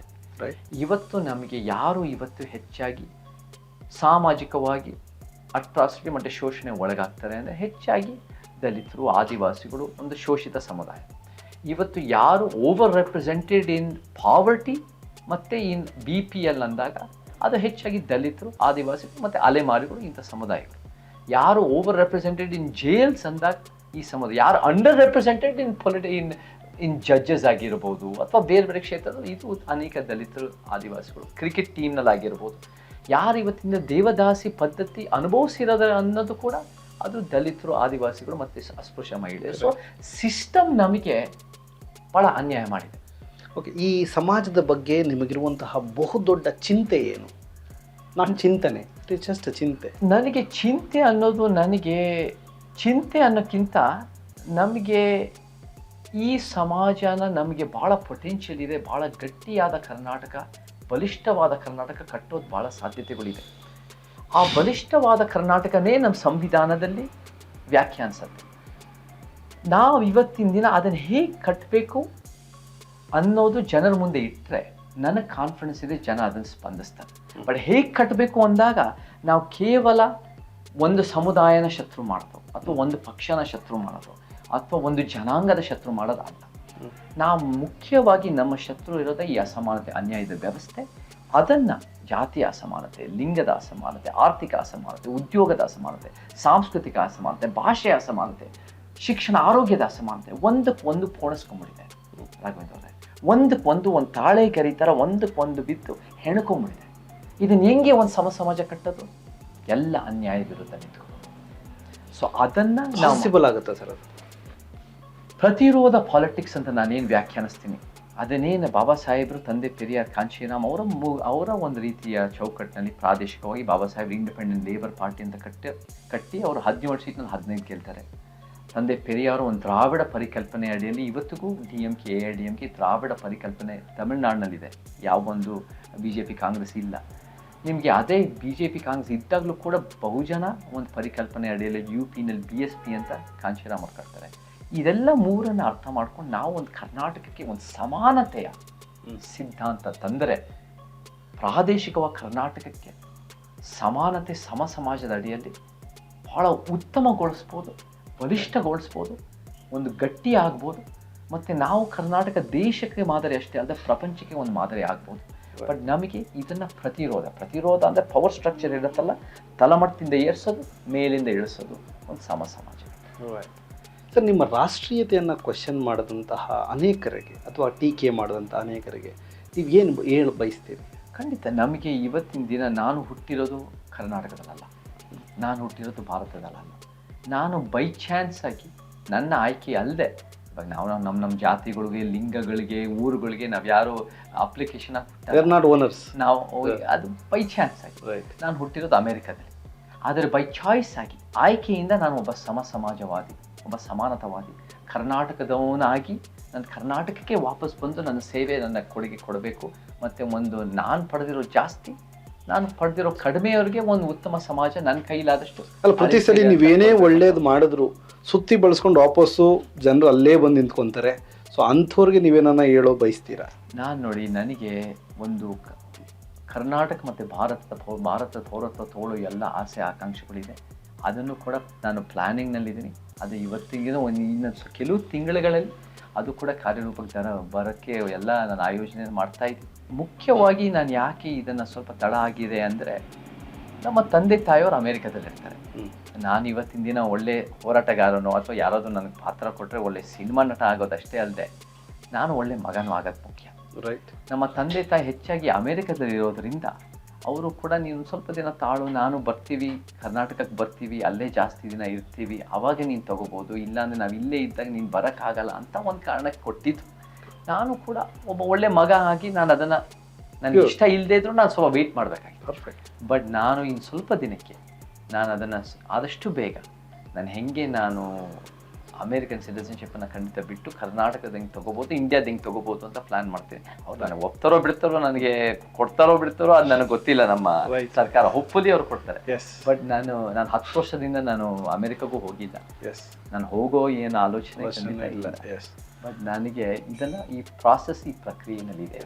ಸರ್, ನೀವು ಕಟ್ಟಿದಂತಹ ಫೈರ್ ಸಂಸ್ಥೆ, ಅದರಿಂದ ಯಾವುದಾದ್ರೂ ಒಂದು ಮೇಜರ್ ಪ್ರಕರಣವನ್ನು ನಮ್ಮ ವೀಕ್ಷಕರಿಗೆ ಹೇಳೋದಾದರೆ ಯಾವ ಪ್ರಕರಣವನ್ನು ಹೇಳ ಬಯಸ್ತೀರಿ? ಅಂದರೆ ನೀವು ಮಾಡಿರುವಂಥ ನಮ್ಮದು ಫೈರ್ ಸಂಸ್ಥೆ ಇದ್ದಿದ್ದೇ 3 W'ಗೋಸ್ಕರ, women, writers and workers. So ವಿಮೆನ್ಗೋಸ್ಕರ ನಾವು 2017ರಲ್ಲಿ ಯಾರಾದರೂ ಇಡೀ ಭಾರತದ ಚಿತ್ರರಂಗದಲ್ಲಿ ಮೊದಲನೇ ಬಾರಿಗೆ ಒಂದು ಆಂತರಿಕ ದೂರ ಸಮಿತಿ ಅಡಿಯಲ್ಲಿ ಈ ಲೈಂಗಿಕ ಕಿರುಕುಳನ ಕಿತ್ತಾಕಬೇಕು ಅಂತ ಯಾರಾದರೂ ಕೆಲಸ ಮಾಡಿದರೆ ಅದು ಯಾವ ಬೇರೆ ಚಿತ್ರರಂಗ ಅಲ್ಲ, ನಮ್ಮ ಕನ್ನಡ ಚಿತ್ರರಂಗದ ನಮ್ಮ ಫೈರ್ ಸಂಸ್ಥೆನೇ ಅಂತ ನಾನು ಹೆಮ್ಮೆಯಿಂದ ಹೇಳ್ಕೊತೀನಿ. ರೈಟ್. ಸೊ ಅದ್ರ ಜೊತೆ ಕಾರ್ಮಿಕರಿಗೂ ನಾವು ಎಷ್ಟೋ 160 ಮನೆಗಳಾಗಿರ್ಬೋದು, ಕೋವಿಡ್ ಟೈಮ್ನಲ್ಲಿ ಅವ್ರ ಪರವಾಗಿ ನಿಂತ್ಕೊಳ್ಳೋದಾಗಿರ್ಬೋದು, ಬರಹಗಾರರು ಒಂದು ಒಳ್ಳೆ ಬಳಗ ಮಾಡಬೇಕು ಅನ್ನೋ ಒಂದು ಪ್ರಾಮಾಣಿಕ ಪ್ರಯತ್ನವೂ ನಡೀತಾ ಇದೆ. ಸೊ ಇವೆಲ್ಲ ಕೂಡ ಮತ್ತೆ ನಮಗೆ ಒಂದು ಉತ್ತಮವಾದ ಚಿತ್ರರಂಗ ಕಟ್ಟಬೇಕು ಅನ್ನೋದು ನಮ್ಮೆಲ್ಲ ಒಂದು ಆಲೋಚನೆ. ಉತ್ತಮವಾದ ಚಿತ್ರರಂಗ ಅಂದರೆ ತೆರೆ ಮೇಲೆ ಬರೋ ವಿಚಾರಗಳು ಮಾತ್ರ ಅಲ್ಲ, ತೆರೆ ಹಿಂದೆ ಇರೋ ಸಮಸ್ಯೆಗಳನ್ನು ಅರ್ಥೈಸ್ಕೊಂಡು ಅದಕ್ಕೆ ಒಂದು ಪರಿಹಾರ ಕೊಟ್ಟು ಅವನ್ನು ಯಾವುದಾದ್ರೂ ಸಮಸ್ಯೆಗಳು ಇದ್ದೇ ಇರ್ತವೆ, ಕರೆಕ್ಟ್, ಅದನ್ನು ನಾವು ಹೆಂಗೆ ತೆಗೆದಾಕಿ ಒಂದು ಉತ್ತಮಗೊಳಿಸಿ ಒಂದು ಸಿನಿಮಾ ರಂಗದ ಒಂದು ಹೆಲ್ತಿ ಆರೋಗ್ಯಕರ ವಾತಾವರಣ ಕಟ್ಬೋದು ಅನ್ನೋದು ಕೂಡ ನಮ್ಮ ಪ್ರಯತ್ನ ಇದೆ, ನಮ್ಮ ಅದು ಒಂದು ಪ್ರಾಮಾಣಿಕ ಪ್ರಯತ್ನ, ಅದಕ್ಕೂ ಕೂಡ ಭಾಳ ಸ್ಪಂದನೆ ಬರ್ತಾ ಇದೆ. ಸೊ ನನಗೆ ಭಾಳ ಸಂತೋಷ ಆಗಿದೆ. ಮಹಿಳೆಯರಾಗಿರ್ಬೋದು, ಬರಹಗಾರರಾಗಿರ್ಬೋದು, ಕಾರ್ಮಿಕರಾಗಿರ್ಬೋದು, ಅವ್ರ ಕೊಡುಗೆ ಭಾಳ ಇದೆ. ಅದನ್ನು ನಾವು ಹೆಂಗೆ ಅವರನ್ನು ಕೂಡ ಒಂದು ಸಮಾಜವಾದ ಚಿತ್ರರಂಗ ಕಟ್ಬೋದು ಅನ್ನೋದು ಫೈರ್ ಅಂದರೆ film industry for rights and equality. So ಹಕ್ಕುಗಳು ಮತ್ತು ಸಮಾನತೆ, ಇದು ಕೂಡ ಚಿತ್ರರಂಗದ ಮೂಲ ಆಲೋಚನೆ ಆಗಬೇಕು ಅಂತ ನಾವು ಕಟ್ಟಿದ್ವಿ. ಅದು ಕೂಡ ಒಂದು ಮಟ್ಟಿಗೆ ಯಶಸ್ಸಾಗಿದೆ ಅಂತ ನನಗೆ ಭಾಳ ಸಂತೋಷ. Beautiful sir. ಕೊನೆಯದಾಗಿ lighter note, what is special on February 2nd? February 2nd ನಮ್ಮದು 5-year ಆ್ಯನಿವರ್ಸರಿ ನಂದು ಮೇಘನ್. Right. And if you want to say something about seat papers, transgenders, ಹೌದು, ನಮಗೆ ಸಂವಿಧಾನದ ಅಡಿಯಲ್ಲಿ ನಾವೇನು ನೋಡ್ತೀವಿ, ನಾನು ಯಾವಾಗಲೂ ಹೇಳಿದ್ದೀನಿ, ಒಂದು ಸಮಾಜ ವಿಚಾರ. ಮತ್ತು ನಮಗೂ ಕೂಡ ನಮ್ಮ ಮದುವೆ ಮಾಡಿಕೊಂಡಾಗ 5 ವರ್ಷದ ಹಿಂದೆ ಒಂದು ಅನಾಥಾಶ್ರಮದಲ್ಲಿ ಮಾಡಿಕೊಂಡಾಗ ನಾವು ಒಂದು ಟ್ರಾನ್ಸ್ಜೆಂಡರ್ ಅವರೇ ನಮ್ಗೆ ಓದಿಸ್ಕೊಟ್ರು. ಮತ್ತು ನಾವು ಕೂಡ ಎಲ್ಲರಿಗೂ ಒಂದು ಸಂವಿಧಾನ ಅನ್ನೋದು ಎಲ್ಲರಿಗೂ ಗಿಫ್ಟ್ ಆಗಿಕೊಟ್ವಿ. ಮತ್ತು ಆ ಅನಾಥಾಶ್ರಮದ ಮಕ್ಕಳ ಜೊತೆ ನಾವು ಸೇರ್ ಮಾಡಿದ್ವಿ. ಸೊ ನೀವು ನಿಮ್ಮ ರೀತಿಯಲ್ಲಿ ನಿಮ್ಗೇನು ನಿಮ್ಮಿಬ್ಬರಿಗೂ as a couple, as a ಫ್ಯಾಮ್ಲಿಗಳಾಗಿ ನಿಮ್ಗೇನು ಸಂತೋಷ ಸಿಗುತ್ತೆ, ನಿಮ್ಗೇನು ಅರ್ಥ ಸಿಗುತ್ತೆ. ಭಾಳ ಮುಖ್ಯವಾಗಿ ಪ್ರೀತಿ ಅಂದರೆ ಅದು ಬರೀ ಒಂದು ಫ್ಲವರಿಂದನೂ. It's very surprising actually. ನಾವು ಹೋರಾಟಗಾರರು, ನಾವು ಏನಾದರೂ ಮಾಡೋದು ನಡೆಯುತ್ತೆ, but as a companion, as a spouse ಬಂದು ವಿತ್ ದ ಸೇಮ್ ಅಲೈನ್ಮೆಂಟ್ ಥಾಟ್ಸ್ಗೆ ಬರ್ತಾರೆ ಅಂತಂದರೆ it's a beautiful thing. So ಹಂಗಾಗಿ ಮೇಘ ಅವ್ರ ಬಗ್ಗೆ ಒಂದೆರಡು ಮಾತು ಹೇಳೋದಾದರೆ, ಮೇಘ ನನಗೆ 2-3 ವರ್ಷದ ಹಿಂದೆ ನಮ್ಮನ್ನು ಅನೇಕ ಕಾರಣಗಳಿಂದ ನನಗೆ ಜೈಲಿಗೆ ಹಾಕಿದಾಗ, ಅದು ಎಷ್ಟು ವಾರಂಟ್ ಇಲ್ಲದೆ ಜೈಲಿಗೆ ಹಾಕಿದಾಗ ಮೇಘ ಭಾಳ ಗಟ್ಟಿಯಾದ ಹೋರಾಟ ಮಾಡಿ ನಮ್ಮ ಪರವಾಗಿ ನಿಂತು, ಅವಳು ಕೂಡ ಕನ್ನಡ ಕಲಿತು ಇಲ್ಲೂ ಕೂಡ ನಾನು ಕೂಡ ಸಮಾಜ ಜೊತೆ ಸೇವೆ ಮಾಡಿಕೊಂಡು ಜೊತೆಗೆ ಸೇರಬೇಕು ಅಂತ ಭಾಳ ಧೈರ್ಯವಾಗಿ ನಿಂತಿದ್ದಾಳೆ. ಅದ್ರ ಜೊತೆ ನನ್ನಿಂದ ಬಹುಶಃ ಕೆಲವು ಸ್ಯಾಕ್ರಿಫೈಸಸ್ ಮಾಡಬೇಕಾಗಿ ಬರುತ್ತೆ. ಆ್ಯಂಡ್ ಅದು ಕೂಡ ಆ ಕಷ್ಟ ಆದ್ರೂ ಅದನ್ನೆಲ್ಲ ದಿಟ್ಟವಾಗಿ ನಿಂತು ಅವಳು ಕೂಡ ನಾವೆಲ್ಲ ಅಲೆಮಾರಿಗಳ ಪರವಾಗಿ ಭಾಳ ವರ್ಷಗಳಿಂದ ಕೆಲಸ ಮಾಡಿದ್ದೀವಿ. ಮನೆ ಕಟ್ಕೊಟ್ಟಿದ್ದೀವಿ, ಮನೆಗಳು ಯಾದಗಿರಿನಲ್ಲಿ, ಕಲಬುರಗಿನಲ್ಲಿ ಕೆಲಸ ಮಾಡ್ಕೊಂಡು ಬರ್ತಿದ್ದೀವಿ. ಇನ್ನು ಮುಂದೆನೂ ಕೂಡ ನಾವೆಲ್ಲ ಆ್ಯಸ್ ಅ ಕಪಲ್ ಆಗಿ, ಆ್ಯಸ್ ಅ ಫ್ಯಾಮ್ಲಿ ಆಗಿ, ಆ್ಯಂಡ್ ನಾವು ನಮ್ಮ ಹೆಂಗೆ ನಾವು ಸಮಾಜಕ್ಕೆ ವಾಪಸ್ ಕೊಡ್ಬೋದು, ನಮ್ಮ ಮುಂದೆ ಮಾಡ್ಕೊಂಡು ಹೋಗ್ತೀನಿ. ನನಗೆ ಮೇಘನೂ ಭಾಳ ಸಪೋರ್ಟ್ ಕೊಟ್ಟಿದ್ದಾರೆ, ನಮ್ಮ ತಂದೆ ತಾಯಿಗೂ ಭಾಳ ಸಪೋರ್ಟ್ ಕೊಟ್ಟಿದ್ದಾರೆ, ನನ್ನ ತಮ್ಮನೂ ಭಾಳ ಸಪೋರ್ಟ್ ಕೊಟ್ಟಿದ್ದಾರೆ. ಸೊ ನನಗೆ ಆಲ್ ಅಕ್ರಾಸ್ ನೀವೇನೇ ಒಂದು ಹೋರಾಟ ಮಾಡಬೇಕು ಅಂದಾಗ ಮನೇಲಿ ಸಪೋರ್ಟ್ ಹೆಂಗಿರುತ್ತೆ ಅನ್ನೋದು ಕೂಡ ಭಾಳ ಮುಖ್ಯ ಆಗುತ್ತೆ. ಆ ಸಪೋರ್ಟು ಎಷ್ಟೋ ಒಂದು ವಿಚಾರದಲ್ಲಿ ಭಿನ್ನಾಭಿಪ್ರಾಯ ಇದ್ದರೂ ಕೂಡ, ಇಲ್ಲ ಅವನ ವಿಚಾರಗಳು ಅವ್ನು ಹೇಳಿ ನಾವು ಕೂಡ ಸಪೋರ್ಟ್ ಮಾಡ್ತೀವಿ ಅನ್ನೋ ಒಂದು ಉತ್ತಮವಾದ ಮನಸ್ಥಿತಿ ನನಗೆ ಫ್ಯಾಮಿಲಿ ಇರೋದು ಭಾಳ ಗಟ್ಟಿಯಾದ ಶಕ್ತಿ. ಅದಕ್ಕೆ ನಾನು ಯಾವಾಗಲೂ ಕೃತಜ್ಞತೆ ತೋರಿಸ್ತೀನಿ. ಸರ್ ಲಾಸ್ಟ್ ಕೊನೆಯ ಅಂತ ನಾನೊಂದು 5 ಜನರ ಹೆಸರನ್ನು ಹೇಳ್ತೀನಿ. ನಿಮ್ಮ ಅಭಿಪ್ರಾಯಗಳನ್ನು, ನಿಮಗೆ ತೋಚಿದಂತಹ ಅಭಿಪ್ರಾಯಗಳನ್ನು ಹೇಳ್ಕೊಳ್ಳಿ. ಮೊದಲನೇದಾಗಿ ಮಿಸ್ಟರ್ ಪ್ರೈಮ್ ಮಿನಿಸ್ಟರ್ ನಾವು ನೋಡಿದ್ದೀವಿ, ಭಾಳ ಇವಾಗ 3 ಟರ್ಮ್ಸ್ನ ಪ್ರೈಮ್ ಮಿನಿಸ್ಟರ್ ಅಂದರೆ ಸಣ್ಣ ಕೆಲಸ ಅಲ್ಲ. ಅವರು ಕೂಡ ಭಾಳ ಹಾರ್ಡ್ ವರ್ಕಿಂಗ್ ಅನ್ನೋದು ಖಂಡಿತ ಇದ್ದಾರೆ. ದೇಶದ ಬಗ್ಗೆ ಅಪಾರ ಕಾಳಜಿ ಇದೆ, ಅದರಲ್ಲಿ 2 ಮಾತಿಲ್ಲ. ಏನೋ ದೊಡ್ಡದು ಮಾಡಬೇಕು ದೇಶದ ಒಳ್ಳೆಯದಕ್ಕೆ ಅನ್ನೋದು ಒಂದು ಆಲೋಚನೆ ಇದೆ. ನನಗೇನು ಅನಿಸುತ್ತೆ ಅಂದರೆ ಆ ದೊಡ್ಡದು ನಿಜವಾಗ್ಲೂ ಜನಪರವಾಗಿ ಸಾಕಷ್ಟು ಕಾಣಿಸ್ತಾ ಇಲ್ಲ. ಇವಾಗ ಡಿಮಾನಿಟೈಸೇಷನ್ ಅನ್ನೋದು ಭಾಳ ದೊಡ್ಡ ಆಲೋಚನೆ, ಬಟ್ ಅದನ್ನು 86% ರದ್ದು ಮಾಡಿ ರಾತ್ರೋರಾತ್ರಿ ತೆಗೆದರಿಂದ ಇಷ್ಟು ಮಟ್ಟಿಗೆ ಒಳ್ಳೆಯದು ಅಂತ ನನಗೆ ಗೊತ್ತಿಲ್ಲ. ಸೊ ಅವರಲ್ಲಿ ದೇಶ ಪ್ರೇಮ ಅನ್ನೋದು ಖಂಡಿತ ಇದೆ, ಬಟ್ ನಿಜವಾಗ್ಲೂ ಒಂದು ಉತ್ತಮ ದೇಶದ ಪರಿಕಲ್ಪನೆ ಏನು ಅಂತ ಬಹುಶಃ ಅವ್ರಿಗಾಗಿರ್ಬೋದು, ಅವ್ರ ಇಡೀ ಸಿದ್ಧಾಂತಗಾಗಿರ್ಬೋದು ನನಗೆ ಕಾಣಿಸ್ತಾ ಇಲ್ಲ. ಸೊ ಅದು ನನಗೆ ಒಂದು ಹೇಳ್ತೇನೆ. ಬಟ್ ಅಫ್ಕೋರ್ಸ್ ಅವ್ರು 3 ಸಲ ಗೆಲ್ಲೋದು ಅಂದರೆ ಜನ ಅವರನ್ನು ಅಟ್ಲೀಸ್ಟ್ 32 to 35 to 38% ಜನ ಅವ್ರನ್ನ ಕನ್ವಿನ್ಸ್ ಆಗಿದ್ದಾರೆ. ಅದು ಸ್ವಲ್ಪ ಇಳಿತಾ ಇರ್ಬೋದು ಇವಾಗ ಅಂಕಿಅಂಶಗಳ ಪ್ರಕಾರ, but he has also contributed in his own way, like so many people ಮಾಡಿದ್ದಾರೆ. ಮಾನ್ಯ ಮುಖ್ಯಮಂತ್ರಿಗಳು ಸಿದ್ದರಾಮಯ್ಯನವರು ಭಾಷಣಗಳು ಭಾಳ ಚೆನ್ನಾಗಿ ಕೊಡ್ತಾರೆ. ಅವರು ಕೂಡ ಒಳ್ಳೆ ವಿಚಾರವಂತರು, ಮತ್ತು ಅವರು ಕೂಡ ಒಳ್ಳೆ ಒಂದು ಚಳುವಳಿಗಳ ಬಗ್ಗೆ MD ನಂಜುಂಡಸ್ವಾಮಿಯವ್ರ ಚಳುವಳಿಯಿಂದ ಬಂದಿರೋರು, ರಾಮ ಮನೋಹರ್ ಲೋಹಿಯಾವಾದಿಗಳಾಗಿ ಭಾಳ ಉತ್ತಮವಾದ ಆಲೋಚನೆಗಳು ಇದೆ ಅವರಲ್ಲಿ. ನನಗೇನು ಅನಿಸುತ್ತೆ ಅಂದರೆ ಅವರು ಆ ಉತ್ತಮವಾದ ಆಲೋಚನೆಗಳನ್ನ ಯೋಜನೆ, ನೀತಿ, ಕಾನೂನುಗಳ ಪ್ರಕಾರ ಸಾಕಷ್ಟು ಕಾರ್ಯರೂಪಕ್ಕೆ ತರ್ತಾ ಇಲ್ಲ. ಮಾತಲ್ಲಿ ಭಾಳ ಚೆನ್ನಾಗಿ ಮಾತಾಡ್ತಾರೆ, ಆ ಮಾತುಗೂ ಆ ಕೆಲಸಕ್ಕೂ ಒಂದು ಅಂತರ ಇದೆ. ಸೊ ಆ ಕಾರಣಕ್ಕೆ ನಮಗೆ ಅವರ ಕೆಲಸಗಳು ಸಾಕಷ್ಟು ಜನರಿಗೆ ಜೀವನಕ್ಕೆ ಇನ್ನೂ ಉತ್ತಮ ಆಗಿಲ್ಲ ಅಂತ ನನ್ನ ವಾದ ಅನ್ಸುತ್ತೆ. ಮಾನ್ಯ ದೇವೇಗೌಡರು, ಮಾಜಿ ಪ್ರಧಾನಮಂತ್ರಿ ದೇವೇಗೌಡರು ಕರ್ನಾಟಕದಿಂದ ಆಗಿ ಪ್ರಧಾನಮಂತ್ರಿ ಆಗಿದ್ದು ನಮಗೆ ಭಾಳ ಸಂತೋಷ ಆಗಿದೆ. ಆಫ್ಕೋರ್ಸ್ ಅವರು ಕಂಟ್ರಿಬ್ಯೂಷನ್ ರೈತಾಪಿ ವರ್ಗಕ್ಕೆ ಮತ್ತು ಭಾಳ ಕಾಳಜಿಯಿಂದ ಅವರು ಒಂದು ಪ್ರಾದೇಶಿಕ ಶಕ್ತಿ ಆದರೂ ಕಟ್ಟಿದ್ದಾರೆ, ಅಂತ ಗೌರವ ಇದೆ. ಬಟ್ ನಮಗೆ ಏನಾಗುತ್ತೆ ಅಂದರೆ ಅವ್ರದ್ದೇ ಮಕ್ಕಳು, ಅವ್ರದ್ದೇ ಫ್ಯಾಮಿಲಿ, ಮೊಮ್ಮಕ್ಕಳು ನಮ್ಮ ಮುಂದುವರಿಬೇಕು ಅನ್ನೋಕ್ಕಿಂತ ಉತ್ತಮವಾದ ಆಲೋಚನೆ, ಉತ್ತಮವಾದ ಕೆಲಸ ಇರೋರು ಮುಂದುವರಿಬೇಕು. ಅಂಥವ್ರು ಮುಂದುವರೆದ್ರೆ ನಮಗೆ ಒಂದು ಉತ್ತಮವಾದ ಸಮಾಜ ಆಗುತ್ತೆ. ಅದು ಬಿಟ್ಟು ನಮ್ಮ ಪರ್ಸ್ನಲ್ ಆಗಿ ನೋಡೋಕ್ಕಿಂತ ಪೊಲಿಟಿಕಲ್ ಮಸ್ಟ್ ಬಿ ಒಂದು ಪರಿವರ್ತನೆ ದೃಷ್ಟಿಯಿಂದ ನಾವು ಬಯಸ್ತೀವಿ. ಬಟ್ ಆಫ್ ಕೋರ್ಸ್ ಅವ್ರ ಕಾಂಟ್ರಿಬ್ಯೂಷನ್ ಭಾಳ ಇದೆ ಅದರಲ್ಲಿ. ಇತ್ತೀಚಿನ ಎಮರ್ಜೆನ್ಸಿ ಮೂವಿ ಬಂದಿರೋದ್ರಿಂದ ಇಂದಿರಾ ಗಾಂಧಿಯ ಬಗ್ಗೆ ನಿಮ್ಮ ಅನಿಸಿಕೆ? ಇಂದಿರಾ ಗಾಂಧಿಯವರು ಪ್ಲಸ್ ಏನಂದರೆ she has given a life for the nation in own way. ಮತ್ತು ಅವರು ಕೂಡ ಗರೀಬಿ ಹಠಾವ್ ಅಂತ ಮಾಡಿದ್ದಾರೆ, ಪರಿಸರದ ಬಗ್ಗೆ ಭಾಳ ಮಾಡಿದ್ದಾರೆ, ಇವೆಲ್ಲ ಭಾಳ ಒಳ್ಳೆಯದು. ಬಟ್ ಅದ್ರ ಜೊತೆ ಅವ್ರದ್ದು ಕೂಡ ಒಂದು ಕೆಲವು ಕಪ್ಪು ಚುಕ್ಕೆ ಅನ್ನೋದು ಇದೆ. ಇಮರ್ಜೆನ್ಸಿ ಅನ್ನೋದು ಒಂದು ಅಭಿವ್ಯಕ್ತಿ ಸ್ವತಂತ್ರ, ವಾಕ್ ಸ್ವತಂತ್ರ, ಮಾಧ್ಯಮ ಸ್ವತಂತ್ರ ಆ 75-77 ಸಂದರ್ಭದಲ್ಲಿ ಕಿತ್ತಾಕಿರೋದು, ಪ್ರಜಾಪ್ರಭುತ್ವನ ಭಾಳ ಒಂದು ಅಪಾಯದಲ್ಲಿಟ್ಟಿರೋದು, ಅದು ನಮಗೆ ಯಾವುದೇ ಒಂದು ಒಳ್ಳೆ ಬೆಳವಣಿಗೆ ಅಲ್ಲ. ಮತ್ತು ಅವರು ಕೂಡ ಚಳುವಳಿಯಿಂದ ಬಂದಿರೋರಲ್ಲ, ನಮಗೆಲ್ಲ ಚಳುವಳಿಯಿಂದ ಬಂದಿರೋ. ಇವಾಗ ನಮ್ಮ ಬಗ್ಗೆ ಭಾಳ ಗೌರವ ಇದೆ. ನೀವು ಅಪ್ಪನ ಮಕ್ಕಳಾಗಿ ಅಥವಾ ತಾತನ ಮೊಮ್ಮಕ್ಕಳಾಗಿ ಬರೋದಕ್ಕಿಂತ somebody who comes from the movement, ನೀವು ಮೋದಿಯವರಾಗಿರ್ಬೋದು, ಸಿದ್ದರಾಮಯ್ಯನವರಾಗಿರ್ಬೋದು, ದೇವೇಗೌಡರಾಗಿರ್ಬೋದು, ಹೆಸರುಗಳು, they come from the movement. Indira Gandhi has not built a movement, has not come, ಅವ್ರ ತಂದೆನೂ has not come from the movement. But ಅವ್ರದ್ದು ಕಾಂಟ್ರಿಬ್ಯೂಷನ್ ಇದೆ. ಆ್ಯಂಡ್ ಬಟ್ ಎಮರ್ಜೆನ್ಸಿ ಬಗ್ಗೆ ಆ ವಿಚಾರದಲ್ಲಿ ಬೇರೆ ದೃಷ್ಟಿಕೋನದಿಂದ ಸಿನಿಮಾ ಬಂದಿರೋದು, ಅದು ಒಂದು ರೀತಿ ಅವ್ರನ್ನ ಹೊಗಳೋಕ್ಕಿಂತ ನಾವು ಒಂದು ರೀತಿ ವೈಚಾರಿಕವಾಗಿ ಪ್ರಶ್ನೆ ಮಾಡೋದು it's a good thing for over all democracy and ಅಭಿವ್ಯಕ್ತಿ ಸ್ವಾತಂತ್ರ್ಯ, ಕ್ರಿಯೇಟಿವ್ ಫ್ರೀಡಮು. ನಾನು ಸಿನಿಮಾ ನೋಡಿಲ್ಲ, ಬಟ್ ಇವತ್ತೆಲ್ಲ ನಾಳೆ ನೋಡೋಕ್ಕೆ ಇಷ್ಟಪಡ್ತೀನಿ. ರೈಟ್. ಲಾಸ್ಟ್ಗೆ ನಮ್ಮ ಕರ್ನಾಟಕದ public T V HR Ranganath ಬಗ್ಗೆ HR ರಂಗನಾಥ್ ಅವರು ನಾನು ಮದುವೆಗೆ ಇನ್ವೈಟ್ ಮಾಡಿದ್ದೀನಿ. ಅವರು ಕೂಡ ನನಗೆ ಪ್ರೀತಿಯಿಂದ ಮಾತಾಡಿಸಿದ್ದಾರೆ. And he has also expresses his thoughts on many issues. ನನಗೇನು ಅನಿಸುತ್ತೆ ಅಂದರೆ ಅವ್ರದ್ದು ಈಸ್ ಅ ಕಾನ್ಫಿಡೆಂಟ್ ಪರ್ಸನ್ನು. ಅನೇಕ ವಿಚಾರಗಳು ನೇರವಾಗಿ ಮಾತಾಡ್ತಾರೆ, ಅದು ಒಳ್ಳೆ ಬೆಳವಣಿಗೆ.